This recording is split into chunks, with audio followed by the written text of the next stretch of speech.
அதே போல் இல்லறத்திலையும் போர்க்களமாகத்தான் உள்ளது. அவ்விடத்தில் நீ ஒன்று கூறினால் பலதும் அவ்விடத்தில் நடப்பது அல்ல என்றால் அவ்விடத்தில் அன்னம் உண்பதே அல்ல. விலகுதா? அதுக்கு அப்பாற்பட்டு அதை சரி கட்டி கொண்டு வரவே உன்னுடைய உள்ள ஜீவன் சென்று விடுகிறது.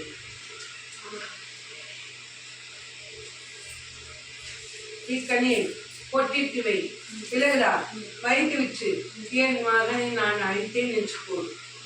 விலகுதா? அப்போது இவ்விடத்துக்கு வருவான்.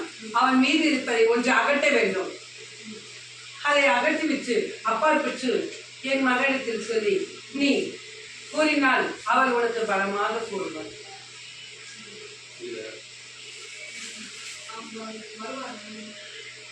இக்கனி உள்ளே சென்றால் அவன் புத்தி மாறி வருவான். விலகுதா? அதைதான் நான் கூறுகிறேன் அல்லவா? இக்கனி உன் இல்லத்துக்குள் சென்றால் அவன் வந்து சேருவான் இவ்விடத்துக்கு. விலகுதா?